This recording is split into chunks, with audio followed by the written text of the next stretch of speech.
Okay, so we're going to start out here, and for those of you that watched my first garden video update for 2015, I'll link that in the show more box below. So you can see here, along here, there were old rose bushes that were very hard to keep looking nice, and then all along the house and around the corner were these other shrubs, and half of them looked okay and half of them didn't, and just nothing interesting about it. And so we took all that out, cleaned up the beds, got all the grass, everything out of there, and put new topsoil and mulch down and planted some perennials. And I'm still in the process. I've got a couple little 6-packs there of petunias to put in. But so we've got some daylilies, and these are yellow, really pretty yellow. I'll show you one here.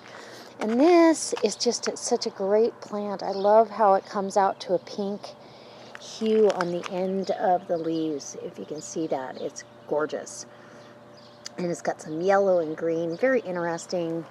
Got the little sunflowers and this shrub here. And I apologize, I didn't memorize the names of all these. I just really like them, and I know that they're going to do well. And we spaced them far enough apart that once the annuals die off, the perennials will have plenty of room. And here's the flower that plant puts up. So it sends up a shoot with all these little tiny flowers that have burgundy and green, and it's just very delicate. It's very pretty. Another lily. This one I love. It's hard to tell which one I love the most. And here, and that one's a really pretty orange color. So, and I put one of those lilies over there in that pot as well, with some purple and orange. And so all along the house we have the repetition of the shrubs that I just showed you, with some let me take you over here because I want to show you this one. And this plant here grows up to 5 feet tall, and it does flower, I think, in the fall. So just really made this very nice. And I had to move some stuff that I had in this pot, but I needed something taller in there as well and colorful, so that's what I did. And I just love it. And when I bought the daylilies, they came in 1-gallon pots. I was able to split each pot up and turn it into 3 plants because I didn't need big clusters. And then we kept the daylilies that we already had, and I believe these are orange. But look what a pretty delicate yellow that is.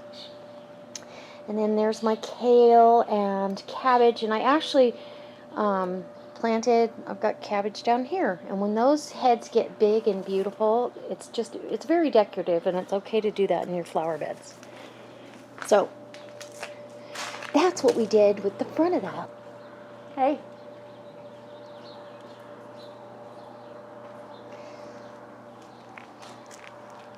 I'm really happy with what we ended up doing. There we go. And I got my clematis that's climbing, and then my little pot over here. And it's doing okay. We've got little lettuces you can see popping up. And I've got my parsley and that little grapevine. I don't know what it's going to do, if anything. I don't have huge high hopes for that, but we'll see. But the other grapevine out here is trellising up quite nicely. So let's go out back and see what I did back there. Okay, we're going to start back here over at the raised bed. And really the only thing I've done in here is, because it started raining, in fact, that's why I'm out here right now, because we're probably going to get some more rain by the looks of those skies. I think we have a 50% chance today and tomorrow. I added a little bird bath. Isn't that cute? And it's got a little solar thing, so at night it lights up. Right? Not that the birds are awake and can appreciate it, but we can. The main reason birds eat your fruit is because they want the water, not necessarily that they want the fruit or, you know, the tomatoes. I've got 2 tomato plants, and these are Heinz 57 variety. Heinz ketchup variety, I believe. And, well, he's in his little cocoon. And I wrapped the tomato cages in the saran wrap to keep it nice and toasty in there. I just really want to make sure that they get the best start possible. And I got the rest of the tomato plants and 2 pepper plants in here to get in the ground. And I thought I had it all under control. And Burpee sent me, I had 1 tomato plant missing, and they sent me 3 in its place. So, yay Burpee. And I don't know what I'm going to do. But it looks like if I get a good tomato crop, it looks like I'll be canning tomatoes. So let's go around here. And I'm sorry I didn't get my trellis finished, but you can see all along here I've got my green beans are popped up, and I've got my flowers make it bright and pretty and sunny. And there's a rhubarb needs to be cut already, or well, pulled. You never cut your rhubarb, and I'll go over that in another video if you guys want me to. And I'm excited to show you the baby rhubarb. Okay, let's go over to the other side. Oh, there we go. Here's my herb pot with rosemary in there, basil, thyme, oregano, spicy oregano, sage that came back, and chives that came back with the beautiful flowers. And those flowers are gorgeous in a salad, and they are very tasty. I've also got some green beans in a trellis right there. All right, so all the lawn looks fantastic because of all the nitrogen.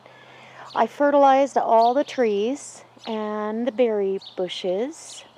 We are going to take that all along that fence. There's an old bed, like a garden bed, and we're going to get that cleaned out as well and get it back to a gardening area.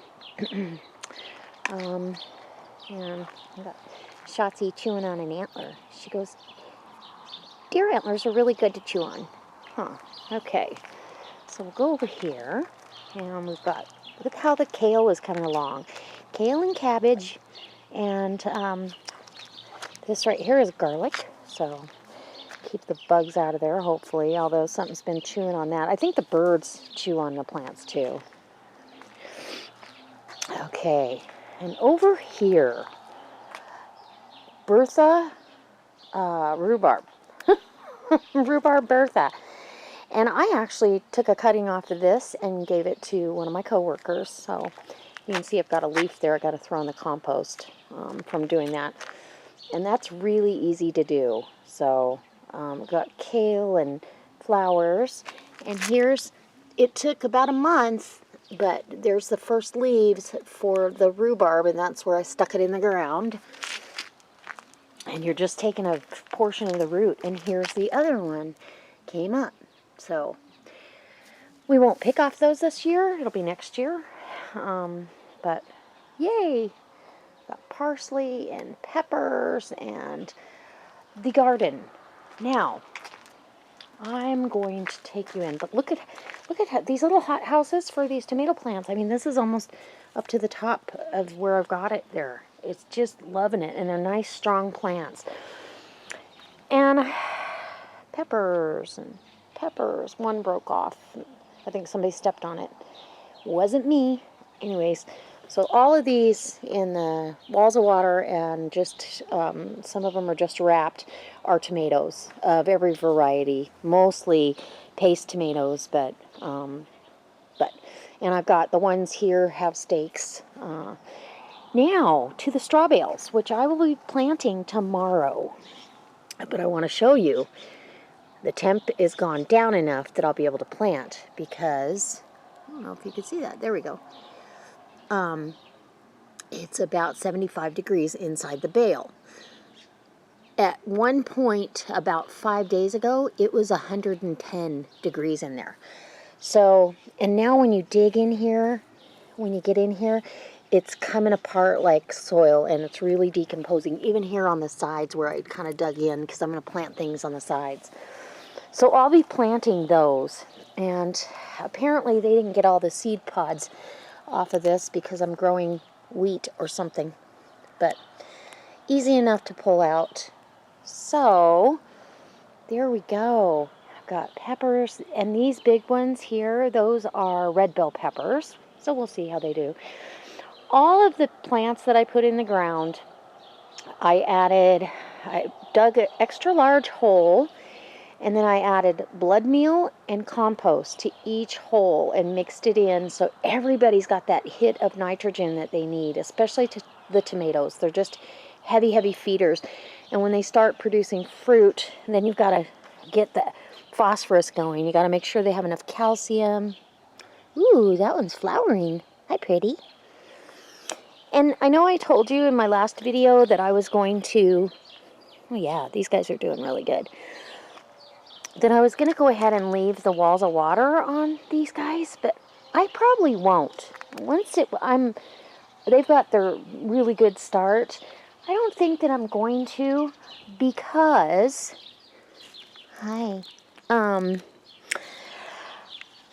it'd be hard to keep them pruned. I want to make sure that there's no leaves down close to the bottom, because that's how they end up with blight, because the spores live in the soil. That's a little guy. It's a paste tomato. So I bought some at the nurseries, and then I actually bought some tomato plants at the nursery that came from our area. The university grew the plants. So still no sign of my zucchini seeds coming up.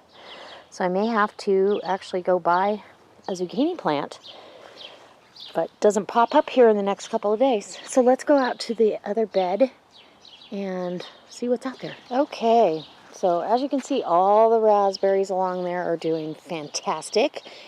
And they're actually, a few of them are starting to put on little flower buds. So I'm very happy about that. And I did plant tomato plants here and over there, unprotected, and we're okay. I mean, and these were plants that were grown in our area, so I felt pretty good about it.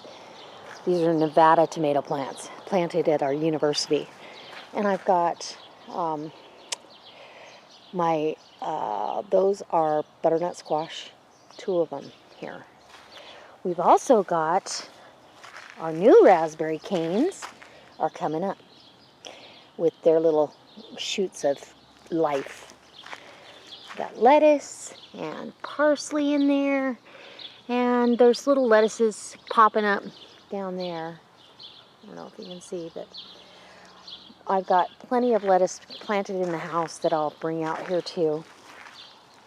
Oh, and I've got cucumbers, and I divided. There were so many seeds, so there's 3 plants along there. Another butternut squash, and another little tomato plant. I've got a stake, and then these cabbage here, and the blackberries are doing the same thing. They're getting their little sprouts of life here. So I'm trying to show you. Well, let's see. I don't know if I can get you closer. If you can see that, yeah. So that's what we've been doing. It looks like Farmville has arrived. Pretty fun. I love this time of year. And we got Strut over there playing with a rock. And we got all the weeds down, which was a big chore. But look at, he's a goofball. He likes rocks. He acts like it's a great toy. Do you got a rock? Yeah, that's a treasure. Oh, it's a treasure. All right. And there you have it. My garden update. So after I get the bales planted, and maybe I'll just do a separate video of how I plant the bales and see if I can bring you along for that. But that's tomorrow. That's the D-Day. All right. I'll see you tomorrow. Hope it inspires you guys to step outside the box. And if you don't have room for a big garden, plant a straw bale garden or a square foot garden. You can grow a ton of food in a very small space. So I really wanted to bring you up for an update and let you see how things are coming along.